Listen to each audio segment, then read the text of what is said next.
Hey guys, I'm Chef Atulya. Today I'm going to show you how to make focaccia 3 ways. Let's get started. Get 1.5 cups of warm water and add 1 tablespoon of sugar and 2 teaspoons of instant yeast or dry active yeast. Whisk this up and let it sit for about 5 minutes. It should start to get slightly foamy or creamy looking on top. Whisk in 1 tablespoon of salt and 2 tablespoons of olive oil. In a large bowl, measure 4 cups of all-purpose flour or bread flour. I personally prefer bread flour because I think it yields a little bit better in texture in breads. By the way, if you want this written recipe or you want this recipe by weight, check out the link to my website chefatulya.com in the description box below. Go ahead and make a well in the center of your bowl. Pour your wet ingredients mixture into the bowl. Mix with the spatula until you can't no more. Now it's time to get your hands in there and mix the dough up until you get a dough ball.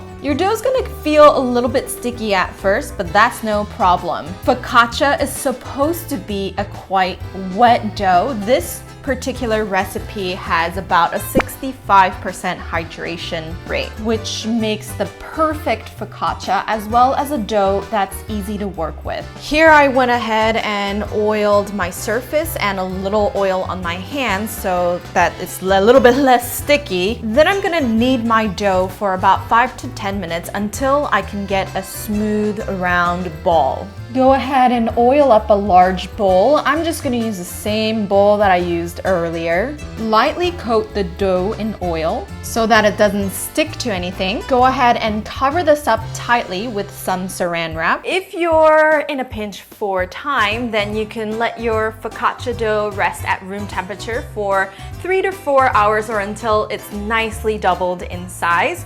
But if you can, I highly recommend that you rest your dough in the refrigerator overnight. This is called an overnight bulk fermentation because that slow fermentation process will give your focaccia so much more flavor and better texture. You'll get focaccia that's nice and airy and soft, and it makes it all that much better.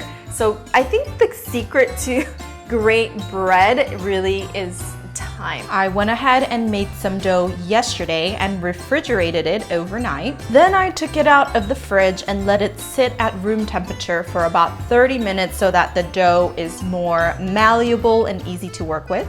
If you like a thick, fat focaccia, use a 9 by 13 inch baking pan for this recipe. Or if you're like me and you like a thinner focaccia, you can use the same recipe and put it into an 18 by 13 inch baking sheet tray.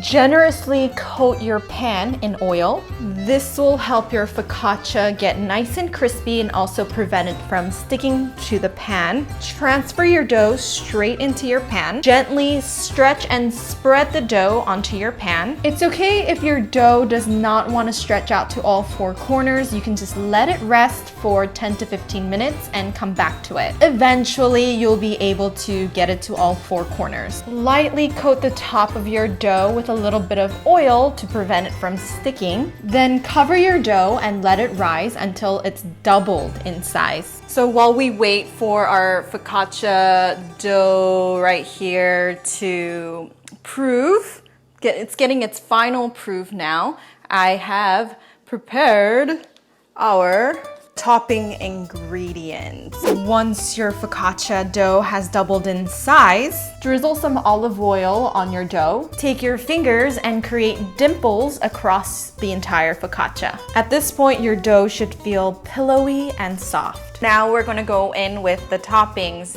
I love potato focaccia. What I've done here is I've parboiled some Yukon Gold potatoes.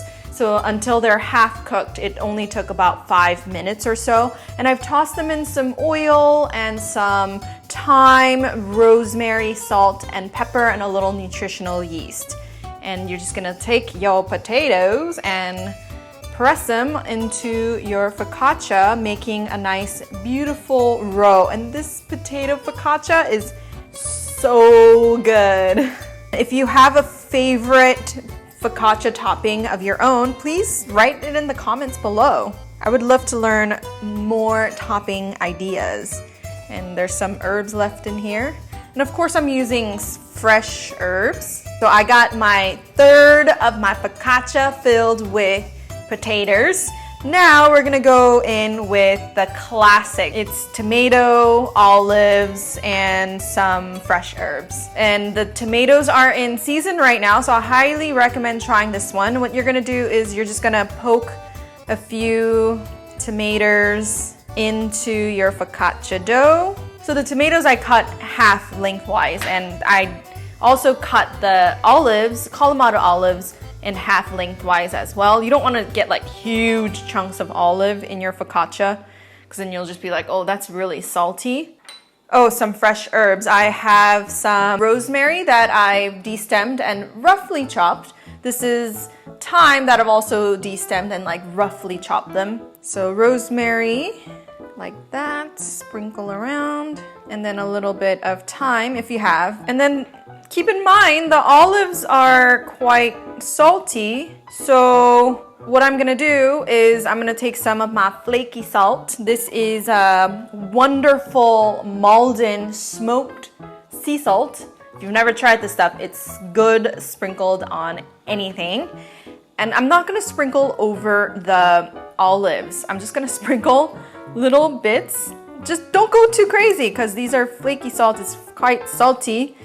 Just go a little bit over the tomatoes. And that's it. And I forgot to flake the salt over the potatoes. I mean, I already seasoned the potatoes, but just for a little crunchy crunch on top.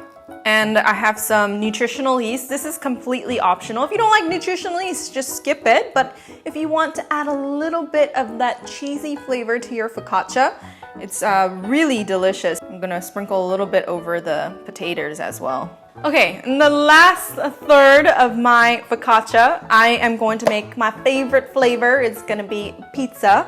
So I made this pizza sauce yesterday. It's my secret pizza sauce. I'll post a link to the recipe in the description box below, along with this focaccia bread recipe, so don't you worry about that. It's actually a sun-dried tomato pizza sauce. It's so good.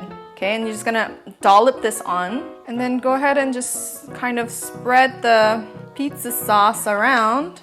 Okay, I think that's plenty of sauce. Vegan Parmesan. This is BioLife Parmesan. It's my favorite vegan Parmesan out in the market. All the other ones I've tried are kind of crap, sorry. And this is quite salty, so I'm not gonna add any salt to my pizza focaccia. And that's it.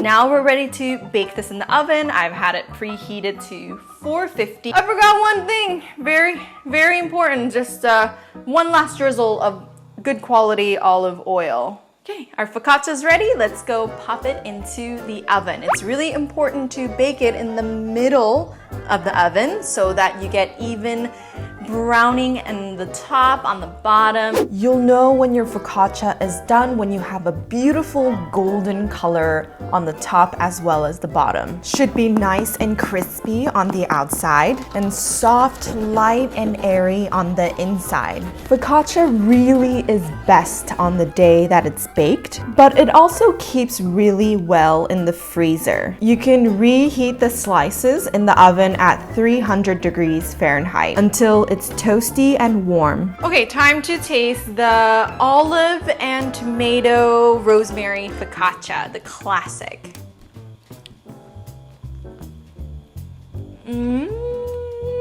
So good. Tomatoes are in season right now, so it's nice, juicy, and sweet. And the olives are buttery and salty. It goes perfect with the focaccia. I really want to finish this one, but I gotta move on and try the pizza focaccia. This one's really good too. Okay, let's try it.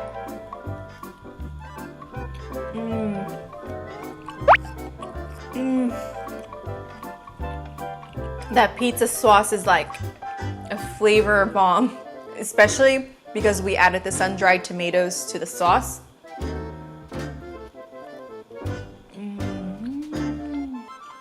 I'm telling you, these focaccias are literally addictive. Like now I want to go back and eat the some of the potato one.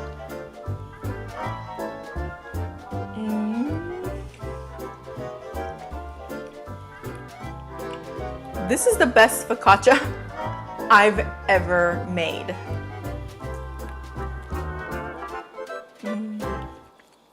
No, Marcel.